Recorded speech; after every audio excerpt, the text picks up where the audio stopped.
Good morning, guys. Welcome back to my channel. My name is Lori. If you are new here, I am a family nurse practitioner, and this is a true day in the life working as a nurse practitioner in the urgent care setting. I am going to attempt to record my true day from start to finish. Urgent care is a 12-13 hour shift, opens at 8. It is now 7:30 in the morning. I'm just getting ready to head on out. I woke up this morning at 5:30 because I'm working out in the mornings. So I worked out, I did 1,000 jump rope, I did some weights. I put the resistance band on my leg to do the jump rope because my little sister sent me this video saying, well, she's not really my sister. Actually, she did a video with me on my channel, Deandra. She is a labor and delivery nurse. She's also a new esthetician, so watch out for her business that's gonna be coming up. So yeah, she sent me this video on Instagram and she was like, try to put resistance band when you're doing your jump rope. It was such a hard workout. It took me a longer time to do those jump ropes because of the resistance band, but yeah, my legs felt good. I'm gonna head on out. I just made my coffee. I just got a message from my son's pediatrician and he's gonna be so upset because he had a doctor's appointment on Saturday. Had to have his blood drawn. He hates it. He's really scared about it, like he's screaming. And now the doctor sends me a message saying they collected his CBC in the wrong color tube. And I wasn't even paying attention with the tubes because, you know, I'm trying to monitor him and calm him down. So I have to take him back tomorrow. Gosh, he's gonna be so upset. Anyways, let me get on out of here and I will talk to you guys later. So I'm at work. Let me show y'all. I have a portable heater because it's way too cold in that place. I'm literally a bag lady. My portable heater, my water bottle, my bag, my lunch bag, my coffee. Lord. All right, let's go.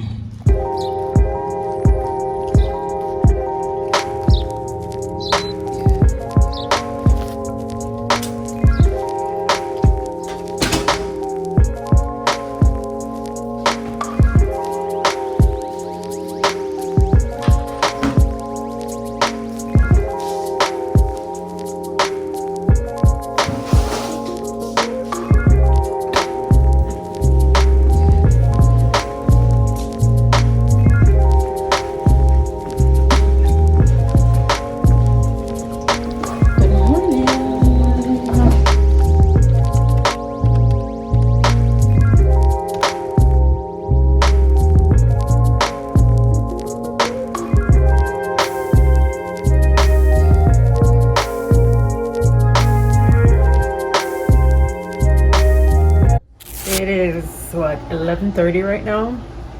Today is a little bit of a slow day. I'm not complaining because we have two providers today. One provider came in around 10 and there's not, I think we only saw 18 or 19 patients so far. I did a laceration repair this morning. I had another injury come in. I'm just gonna rewarm my coffee because I didn't get a chance to drink it, and that's what's going on. A bunch of coffee testing as usual. So yeah.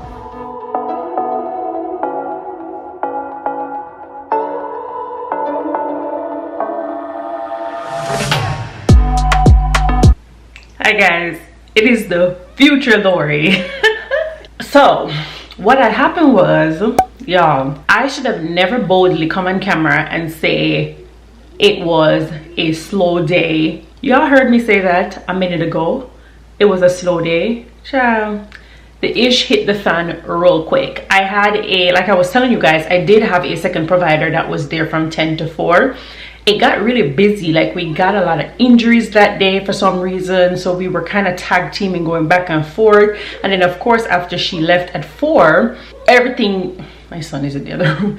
Everything just really started hammering down and coming down. So of course I didn't have any more time to do any kind of vlog. So instead of me scrapping my entire 4 minutes, which I thought was decent, what I'm going to do right now is insert a little bit of educational content and show you guys a case that came into the urgent care setting, how I kind of worked it up, what my diagnosis was, and how I formulate the progress note. So let's get into that part, and I hope you enjoy the first 4 minutes of the vlogging and also enjoy this part too, this little bit of educational content. All right.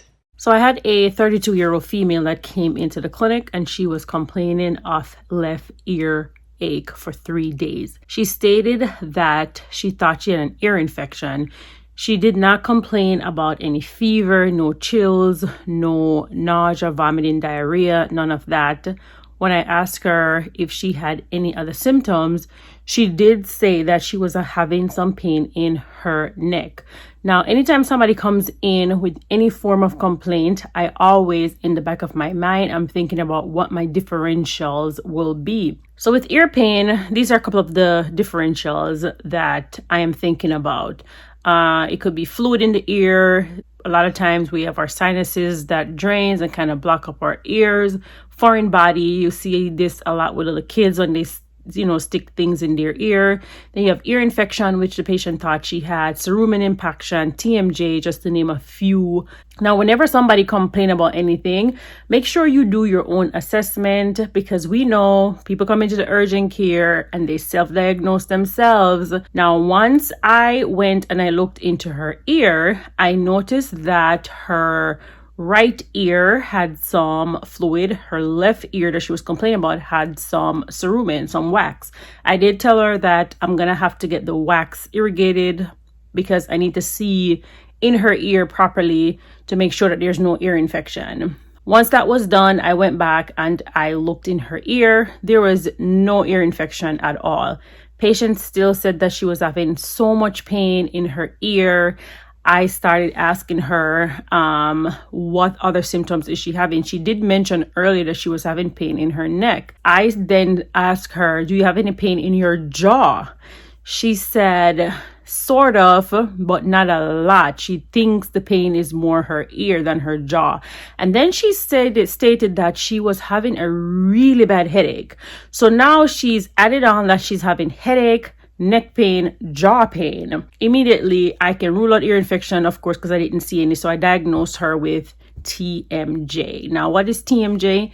TMJ is a condition that affects the jaw, the joints, and the surrounding muscle and ligament. Your TMJs are located on both sides of your face, just in front of your ears. And this is the reason why she was complaining so much of earache. So here are a few of the clinical signs that you typically will see when patients have TMJ disorder dysfunction. Facial pain, earache, headache, neck pain, shoulder pain, jaw pain, or jaw dysfunction. Bear in mind that some patients can have a few of these, not all of these. The main one that we typically know about is the jaw pain. Like patient will normally say they have pain in their jaw and they hear this popping sound. My patient did not have that. So just be mindful that patients sometimes don't have what is the most popular sign and symptoms and still have the diagnosis of whatever it is you're working them up for. So let's talk treatment for your patient with TMJ. Your first line pharmacologic therapy is going to be your NSAID, your long-acting NSAID, such as naproxen. You want to do 250 to 500 milligrams twice a day for 10 to 14 days. If your patient is not able to tolerate NSAID, you can have the patient do Tylenol, but it doesn't really show that Tylenol really helps. It's not that effective as and the NSAID is going to be effective. Patient can also be prescribed skeletal muscle relaxant for muscle tenderness, especially if they're having a lot of muscle pain at the jawline where they're chewing a lot. You can give them one of those that is on your screen. This is the urgent care setting. So once again, I am not opting to really do any of those. If this is persistent for the patient and they're not getting any relief with any of the NSAID or the muscle relaxant, they are treated with tricyclic antidepressant, and the medication of choice is nortriptyline, 10 milligram daily. Any one of those muscle relaxant or your nortriptyline, patient needs to take those at night because they have sedative properties in them.